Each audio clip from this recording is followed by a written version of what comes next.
Alright guys, this is Poison Kinetic Blast Pathfinder. Now, we're using this build with Ballista Totems to stack up massive amounts of projectiles. And the mechanic of this build with Kinetic Blast is every time a projectile hits a target, it creates an explosion with Kinetic Blast. And when you combine that with Fork, the projectiles can fork off of the target and create more explosions. And when you have multiple projectiles hitting a target, you're creating a lot of projectile hits, a lot of explosion hits, a lot of fork hits. You can see on the screen, it adds up to a lot of projectiles, it adds up to a lot of explosions, and it works very well with poison damage. What are we going to do to get more projectiles? Well, we're going to take a multi-shot on the tree to get one additional projectile. Then we can also leverage a greater multiple projectile support for 4 additional projectiles. We can also use Rain of Splinters, a unique jewel that gives us 2 additional projectiles from our totems. And then we can also use a Dying Sun to get another 2 additional projectiles, for a total of 9 additional projectiles from our totems. We can then use our helmet slot to leverage a Wilma's Requital, a helmet that has the Keystone Ancestral Bond, which is a keystone that allows you to get +1 additional totem. Along with the other sources of getting additional totems, allows us to have up to 6 additional totems down, allowing us to have a total of 60 projectiles being fired from our totems. We then scale our base damage using a Covenant Spider Silk Robe, which has Saga gems are supported by a level 29 added chaos damage, which gives us a ton of flat added chaos to our wand attacks, which is very important for scaling poison damage and our chaos damage. We are then going to use an amulet and a glove setup to get our curses and have an additional curse, as well as anointing Venging Cascade. So we do this by using an Impresence Onyx amulet anointed with Venging Cascade. This allows us to have our Despair curse cast as an aura for no mana reservation, along with the Blasphemy support gem. Now, we use Breath Stealer Gauntlets. Now, this item is special because it allows you to anoint it by Cassia. So you can anoint another anointment on this item, and we're going to anoint Whispers of Doom, and that's going to give us the additional curse we need to cast Despair alongside Temp Chains. And the other thing about the Breath Stealer Gauntlets that we're using here is we're going to get a Corrupted pair with Temporal Chains on hit. Alright guys, so let's take a closer look at some of the gear we have here. So the main thing I want to go over, we've gone over some of this already in the mechanics of why we're using it, but these Breath Stealer Gauntlets. So Temp Chains on hit Breath Stealer Gauntlets are pretty uncommon, so you may not be able to get a pair of these. So what you can do instead is you're going to need to replace your ring if you do this. So let me show you what ring you're going to use. You're going to use Dodre's ring if you do this, which is right here. And it's a very cheap ring, very common. You get it really early on in the campaign, or it can drop early on in the campaign. So it allows you to apply an additional curse though, which we're getting from Whispers of Doom on our gloves right now. So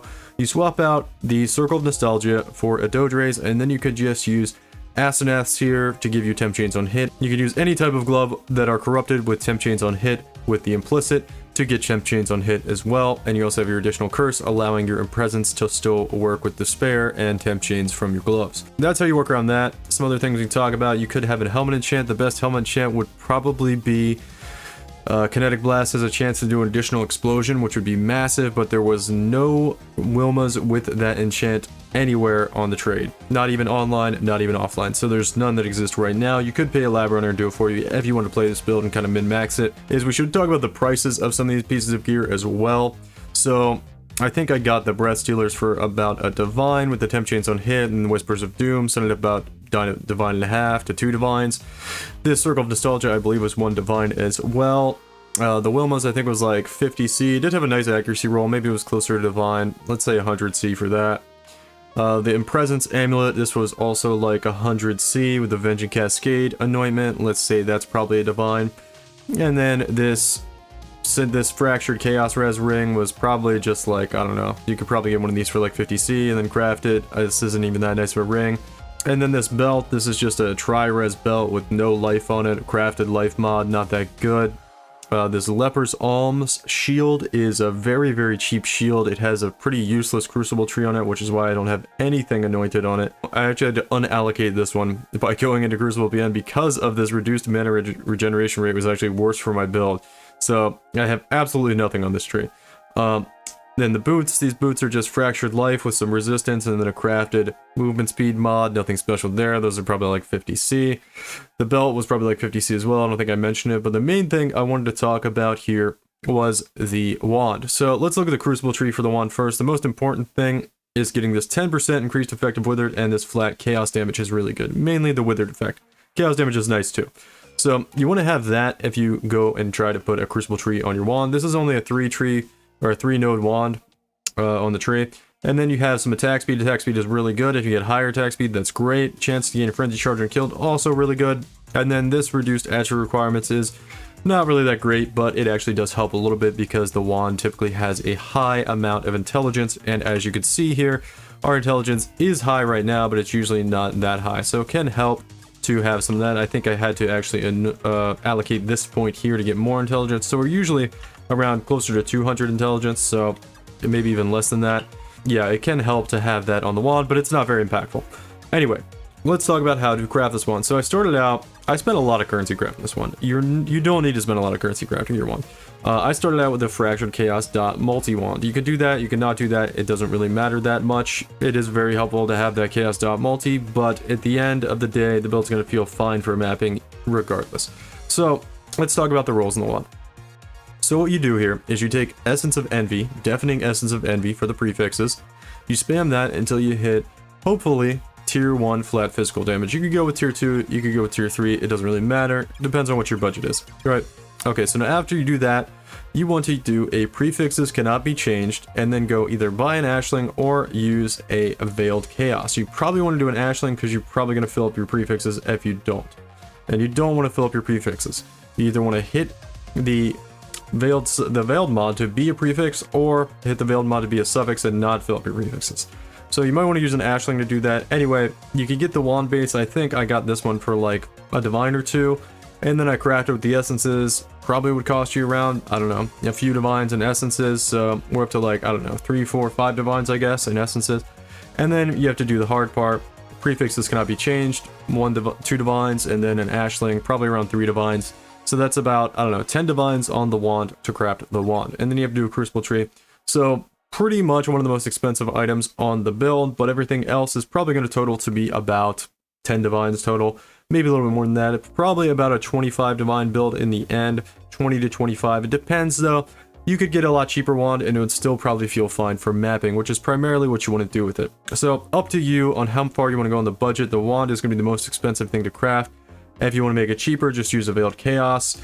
Or you could probably buy one off a trade that's going to be somewhat like this if you really want to. I didn't look on trade for one specifically like this, but the big mods you want to look for are Fizz damage, flat Chaos damage, attack speed, and Chaos Dot multi, or just regular Dot multi. So get a good wand like that and you'll be absolutely fine. You don't have to spend a lot on it. If you want to spend more, that's great, but it's going to make the build cost a little bit more. Now we're trying to keep it relatively budget. This one I spent way too much on, but it's pretty nice, and you can see what it does on the footage with this kind of wand. And then we can talk about the Flasks for a minute. The reduced mana cost of Flasks is very important. Let me turn my auras on here, and I'll show you guys something with the reduced mana cost of Flasks. So I think that's everything reserved, and you can see when I put down my totems, it uses a lot of mana. So it's fine if we're killing stuff because we have like mana gained on kill and stuff like that from our tree. So it's usually fine, but it can be quite costly. So you kind of want to have that reduced cost of mana, especially during like boss fights, so you don't run out of mana while you're putting totems down, because that can happen. Other things to note here about the Flasks, obviously we have Dying Sun, we went over that. Jade Flask here with increased evasion rating is pretty helpful.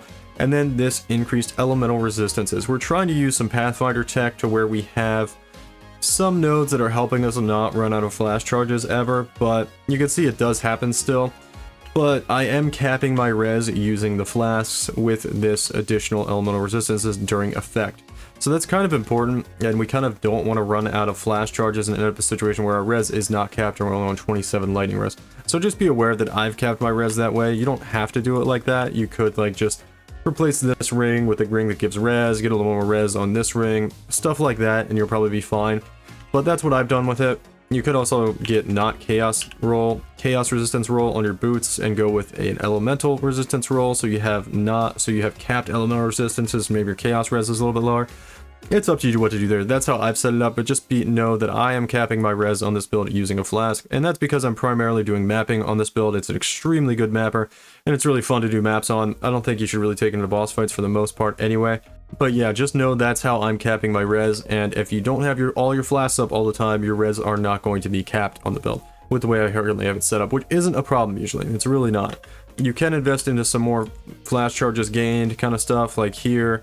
And you could come down here, I believe, to, yeah, natural remedies, or you could take some of these nodes over here, try to get some more flask effect duration, flash charges gained, and you could have just permanent flask uptime. You can see I'm sitting in hideout and they're kind of going off constantly, and they're almost able to sustain themselves, but not quite.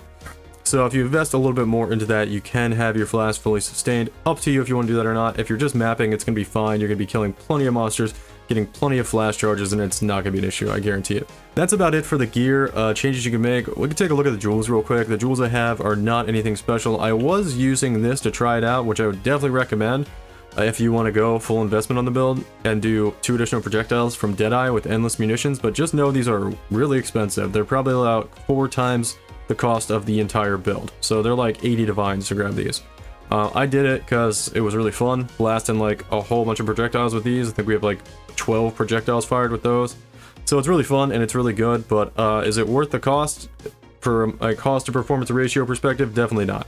Other things we have here is an impossible escape. I think this was also around a divine too, which I didn't include in the cost, but the build is about 20 to 25 divines, I think.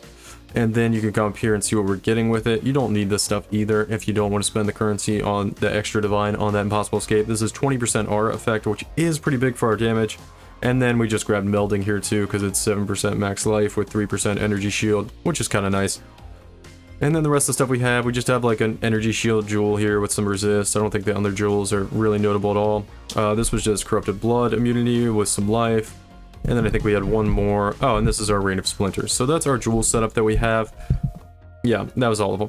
That's our jewel setup we have. So nothing too crazy there on the jewels, and we don't require any cluster jewels on the build. You can get cluster jewels and have more damage than what I have right now, but this is kind of the budget setup, and it worked really well with this amount of investment. So I think that's basically it, guys. Let me know if you have any questions. Let me know what you think about the build. We're going to have more of these coming up for the rest of the league, and that's going to do it for this one. So thanks for watching.